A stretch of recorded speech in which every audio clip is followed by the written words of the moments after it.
Hello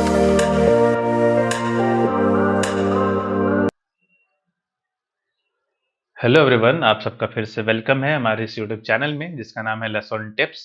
तो आज का जो हमारा टॉपिक है वो है burn management and rules of night.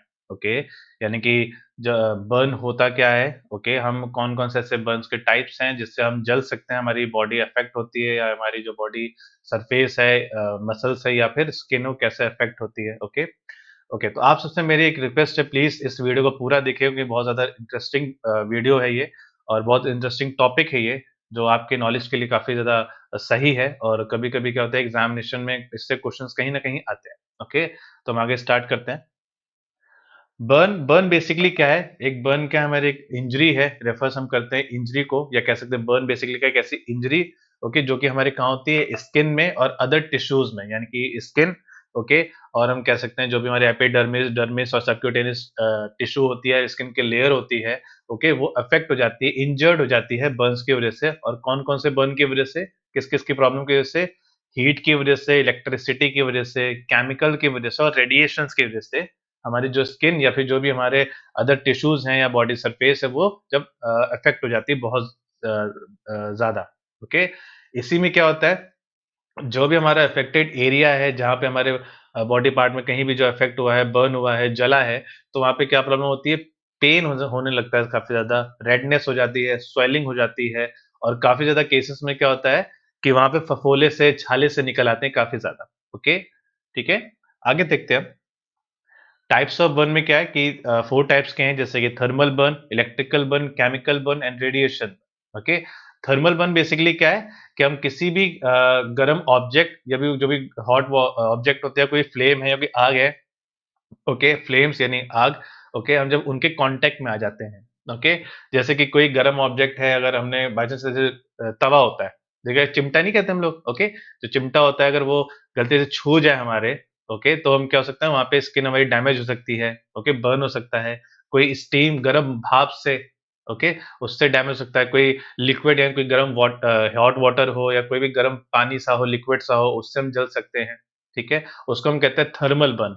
Okay, electrical burn आप समझ रहे हैं, इलेक्ट्रिकल यानी कि कोई भी इलेक्ट्रिकल करंट है, कोई भी इलेक्ट्रिकल सोर्स है, हम उससे अगर कांटेक्ट में आते हैं, घर में वाले जो क्या कहते हैं इलेक्ट्रिकल बोर्ड होते हैं उसके कांटेक्ट में आते हैं, तो हमें जब करंट लगता है तो क्या होता है वहां पे हमें, अगर उस पर्टिकुलर एरिया में काफी ज्यादा क्या कहते हैं इलेक्ट्रिकल सोर्स की वजह से इलेक्ट्रिकल करंट लग रहा है, तो क्या हो सकता है वो जो एरिया है वो बर्न हो सकता है, जल सकता है। ओके, केमिकल बर्न यानी कि कोई भी एसिड हो गया, कोई भी केमिकल्स हो गए जो हमारे पे गिर सकता है, कोई हमारे बॉडी सरफेस पे, बॉडी पार्ट में जब गिर जाता है या कांटेक्ट में आता है ओके, तो हम हो सकता है वहां पे प्रॉब्लम हो सकती है, डैमेज हो सकता है, उसको कहते हैं केमिकल बर्न। और रेडिएशन बर्न होते हैं जब, यानी कि जो हाई लेवल ऑफ रेडिएशन होती है, यानी कि बेसिकली जो हमारी रेडिएशन होती है अल्फा बीटा गामा, और जो भी रेडिएशन होती है जिसके कांटेक्ट में हम आते हैं ओके, या भी मोस्टली हम कहें ज्यादातर गर्मी में बहुत ज्यादा होता है। कैसे होता है? जैसे सनलाइट में हम जानते हैं, सनलाइट से क्या होता है, रेज निकलती है alpha beta gamma, UV rays जिसको हम बोलते हैं ओके। और गर्मियों में क्या होता है कि हमें बहुत ज्यादा क्या कहते हैं इचिंग से होने लगती है, हमारा जो स्किन है वो ज्यादा रेड हो जाती है कभी कभी ओके, तो उसकी वजह से भी हम कहते हैं रेडिएशन बर्न होने के चांसेस हैं या रेडिएशन बर्न होता है। ठीक है, नेक्स्ट है इसी में rule of nine. Rule of nine सबसे इंपॉर्टेंट है। रूल ऑफ नाइन क्या होता है? एक ऐसा मेथड होता है ताकि हम एस्टिमेट लगा लेते हैं कि टोटल जो हमारा बॉडी सरफेस वो कितना ज्यादा अफेक्ट है ओके। यानी कि बॉडी कोई पेशेंट है, बर्न पेशेंट है, उसका कोई भी पार्ट अगर बर्न हुआ है, जला है ओके, तो हम उसको क्या करते हैं, रूल ऑफ नाइन के अकॉर्डिंग मेजर करके हम उसको परसेंटेज पे देते हैं ओके। जैसे कि हेड जला है तो हेड का अपना एक परसेंटेज है ओके, उसको हम क्या करते हैं, उसको परसेंटेज देके हमें ये पता चल जाता है कि हेड इतने परसेंटेज है, तो हम क्या करते हैं उसके अकॉर्डिंग जल्दी एसेस कर देते हैं और पेशेंट को जितना जल्दी हो सके हम जल्दी ट्रीट करते हैं और फैटल कंडीशन से पेशेंट को निकालते हैं ओके, डेंजर सिचुएशन से पेशेंट को निकालते हैं। ठीक है, पेशेंट को हम कोशिश करते हैं जल्दी ट्रीटमेंट दे सकें, जल्दी हम क्या कर सकते हैं, डिसाइड कर लेते हैं रूल ऑफ नाइन की वजह से, और साथ साथ क्या करते हैं, पेशेंट को हम रिसस्टिटेट भी कर सकते हैं ओके। अब हम देखते हैं कि रूल ऑफ नाइन बेसिकली हमारे पेशेंट्स में या हम पे कैसे अप्लाई हो रहा है। आप ये देख रहे हैं एडल्ट एंड चाइल्ड्स में ओके, यानी कि हम ये देखते हैं एडल्ट में बेसिकली क्या है। आप इसमें देख रहे हैं जो एडल्ट का बेसिकली जो मेन हेड है ये 9% है ओके, यानी कि ये जो हमारा हेड है ये टोटल 9% है, यानी कि आप जानते हैं कि हमारे बॉडी का दो पोस्चर हैं ओके, एक एंटीरियर पोस्चर होता है, एक हमारा पोस्टीरियर होता है। एंटीरियर कौन सा हिस्सा होता है हमारे बॉडी का, जो हमारा आगे का पोस्चर होता है, यानी कि फेस से लेकर जो हमारा पैर की फिंगर्स होती हैं, ओके, फुट की फिंगर्स होती हैं, बेसिकली वहां तक हमारा जो सरफेस है हमारा क्या होता है, एंटीरियर पोस्चर होता है या फिर एंटीरियर सरफेस होता है। ठीक है, हमारा जो बैक होता है, ओके, हमारी जो बैक पीठ होती है बेसिकली, उसको हम कहते हैं पोस्टेरियर। ओके, तो आप ये देख सकते हैं कि हमारा जो हेड है, ओके, वो हमारा 9% है, यानी कि हमारा जो टोटल हेड का मेजर है, ओके, वो 9% है। ओके, लेकिन हमारा जो, अगर हम हाफ में डिवाइड करें तो एंटीरियर जो हमारा हेड है, ओके, यानी कि आगे का हिस्सा जो हमारा हेड का है, वो हमारा 4.5 होता है, और हेड का जो पीछे का सिरा है, यानी कि जो जो हमारा पोस्टीरियर पार्ट है हेड का, वो हमारा 4.5 होता है। तो इसलिए टोटल क्या है ये, 9%। ठीक है, इसीलिए हम देखते हैं, इसी के आगे हम देखते हैं जो हमारा फ्रंट एंड बैक है, ओके, यानी कि जो हमारा चेस्ट है बेसिकली, ओके, अपर चेस्ट, ओके, और हमारा जो बैक है बेसिकली वो कितना है, क्या कहते हैं हमारा 9%। ओके, इसलिए टोटल कितना हो गया, 18%। ओके, हमारा आगे का चेस्ट यानी कि इंटीरियर चेस्ट और पोस्टीरियर चेस्ट कितना हुआ हमारा, टोटल 18%। लेकिन हम डिवाइड करें इसको तो टोटल कितना हो गया कि हमारा जो सिर्फ इंटीरियर चेस्ट है, ओके, वो सिर्फ 9% है, और हमारा जो बैक बेसिकली है वो सिर्फ 9% है, और टोटल कितना, ये 18%। ओके, तो सेम चीज हमारा एब्डोमेन, एब्डोमेन में भी सेम यही है। ओके, एब्डोमेन हमारा टोटल कितना है, 18%, लेकिन हम इसको डिवाइड करें एंटीरियर और पोस्टीरियर के अकॉर्डिंग, तो एंटीरियर जो हमारा एब्डोमिनल है, एब्डोमिनल पार्ट है, ओके, वो कितना हुआ, 9%, और पोस्टीरियर, सॉरी, जो पोस्टीरियर है, बैक है बेसिकली, वो हमारा 9%, और टोटल कितना हो गया, ये 18%। ओके, ठीक है, इसी में हम आते हैं लिम्स में, आते हैं अपने हैंड को देख सकते हैं, हाथों को।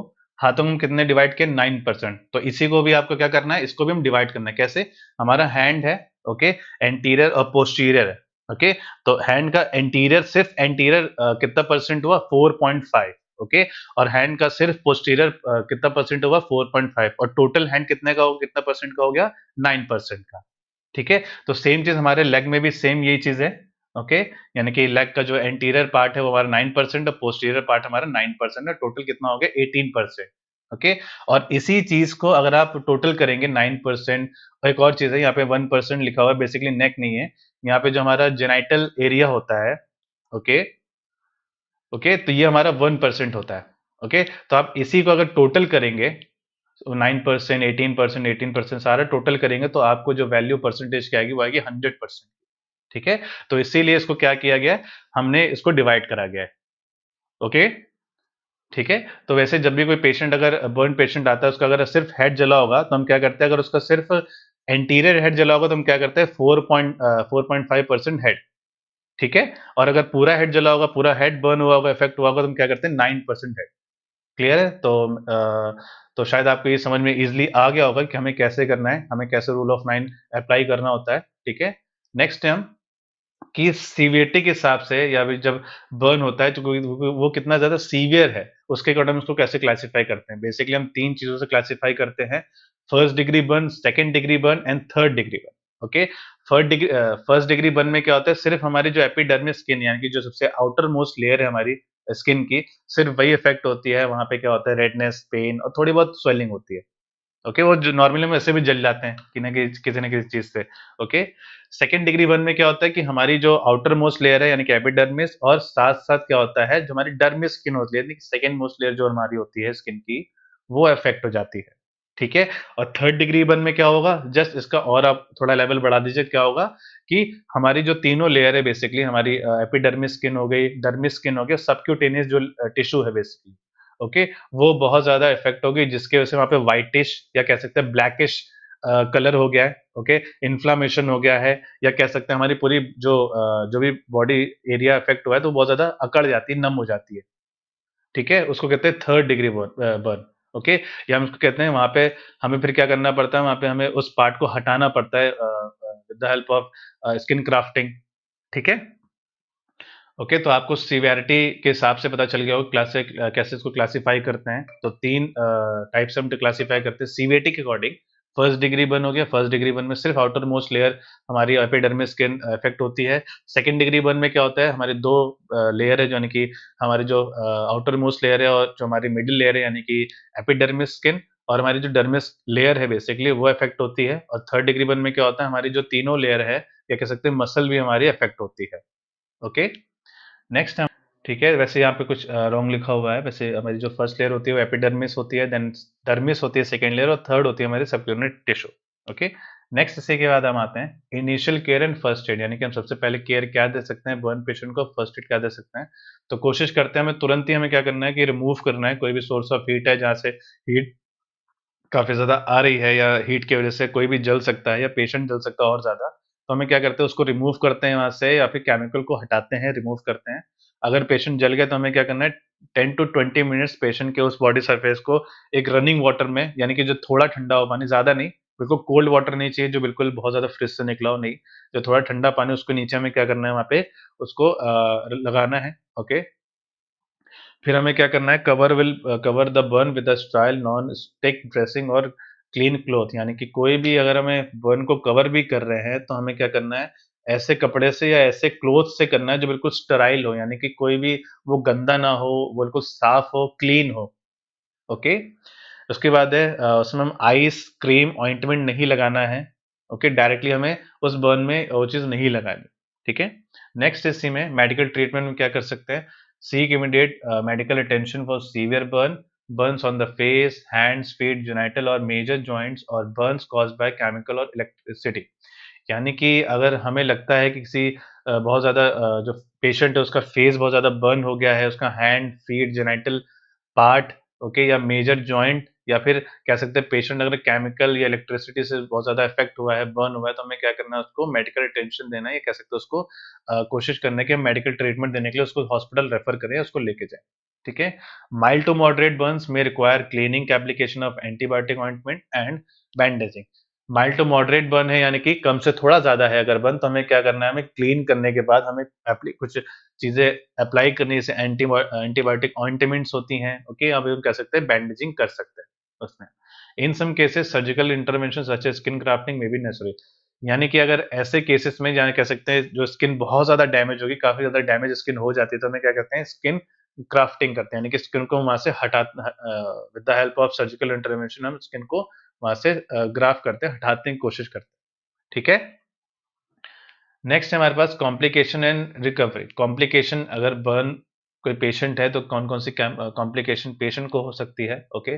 तो इन्फेक्शन होने के चांसेस है, ओके? यानी कि अगर बर्न है तो वहाँ पे उस एरिया में वहाँ इन्फेक्शन हो सकता है, जैसे मैंने बताया इन्फ्लेमेशन हो गया, या हो सकता है पस फॉर्मेशन हो सकता है। तो कोशिश हमें करना है कि हमें पेशेंट को जल्द से जल्द उसको इन्फेक्शन दूर करने के लिए एंटीबायोटिक, या फिर हम डॉक्टर से मेडिकल अटेंशन दें। स्कारिंग, सीवियर बर्न में लीड टू स्कारिंग और डिसफिगरेशन, यानी कि स्कारिंग यानी कि वहाँ पे काफ़ी ज़्यादा पैच आ सकता है, वो ब्लैकिश, या कह सकते हैं वो जो बेसिकली स्किन की लेयर है वो काफ़ी ज़्यादा डैमेज हो सकती है, स्कार हो सकता है, ओके, कलर चेंज हो सकता है, ठीक है? इमोशनल साइकोलॉजिकल इम्पैक्ट पड़ सकता है, यानी कि कैसे पड़ सकता है? क्योंकि अगर पेशेंट का कोई बहुत इम्पोर्टेंट पार्ट है, जिसके हैंड, अगर हाथ भी है हमारा, पेशेंट का कोई हाथ भी है, अगर बहुत ज़्यादा डैमेज हो गया है, थर्ड डिग्री बर्न हो गया है, और उसको डॉक्टर ने क्या है, उसको रिमूव करना है, तो पेशेंट के दिमाग में यही है कि उसके अब लाइफ में कुछ, उससे कुछ नहीं हो सकता। ओके, तो इससे क्या होता है, पेशेंट बहुत ज़्यादा ही उसका जो कॉन्फिडेंस है बिल्कुल अंडर कॉन्फिडेंट हो जाता है, कह सकते हैं बहुत ज़्यादा नेगेटिव थॉट भी आते हैं उसके, जो इसकी वजह से क्या होता है, इमोशनल और साइकोलॉजिकल इम्पैक्ट बहुत गलत पड़ता है एक पेशेंट पे। अगर थर्ड डिग्री बर्न भी होता है, या अगर सेकंड डिग्री बर्न भी होता है, जिसकी वजह से पेशेंट का जो बॉडी पार्ट है बहुत ज़्यादा डैमेज हो गया, उसकी वजह से क्या करना है, उस बॉडी पार्ट को निकालना ही पड़ेगा। ठीक है? तो हमें क्या करना है, वो पेशेंट को हमें कोशिश करना है, इमोशनल साइकोलॉजिकल सपोर्ट देना है, ओके, उस इंडिविजुअल को। ठीक है? और प्रिवेंशन, प्रिवेंशन में बेसिकली हम क्या कर सकते हैं, use caution with handling hot objects और लिक्विड, यानी कि जो भी हम हॉट ऑब्जेक्ट्स अगर हम पकड़ भी रहे हैं, हैंडल कर रहे हैं, लिक्विड्स को हैंडल कर रहे हैं, तो एक सावधानी लेनी चाहिए हमें, ओके? प्रॉपर अगर हम कोई गर्म ऑब्जेक्ट पकड़ रहे हैं, तो कपड़ा हमारे पास अच्छा खासा एक मोटा कपड़ा होना चाहिए, ताकि हमें वो गर्म ना लगे। Install smoke detector and fire extinguisher in homes and work places, यानी कि एक स्मोक डिटेक्टर हमें अपने घर पे एक सेट करना चाहिए, इंस्टॉल करना चाहिए। ओके, फायर एक्सटिंग्विशर सेट करना चाहिए, यानी कि घर पे कोई आग भी लगती है, कोई बर्न भी होता है, कोई भी अगर फायर भी होता है, तो हम क्या, हमें एक तुरंत एक अलर्ट मिल जाए, ओके, डिटेक्ट हो जाए कि यहाँ पे कुछ घर पे कहीं पे आग लगी है। ओके, फायर एक्सटिंग्विशर होनी चाहिए, यानी कि तुरंत हम उस आग को बुझा सके। Follow safety guideline when working with chemical और इलेक्ट्रिसिटी, यानी कि अगर इलेक्ट्रिसिटी से रिलेटेड कोई काम है या केमिकल से रिलेटेड कोई काम है, तो हमें एक गाइडलाइन प्रॉपर लेनी चाहिए कि हमें प्रॉपर एक ग्लव्स पहनने हैं, ओके, या फिर हमें कैसे इलेक्ट्रिसिटी को क्या कहते हैं, हमें हैंडल करना है, ठीक है। एजुकेट योरसेल्फ अंदर about burn prevention and first aid technique, यानी कि अपने को भी एजुकेट करना है बर्न के बारे में और बर्न से कैसे बच सकते हैं, और हमें अपने फैमिलीज को, जो हमारे नोन में जितने भी लोग हैं या फिर जितने लोग हो सके उनको क्या कह सकते हैं, एजुकेट करें बर्न के लिए, ओके, बर्न से हम कैसे प्रिवेंट कर सकते हैं और फर्स्ट एड टेक्निक्स कौन कौन सी हैं।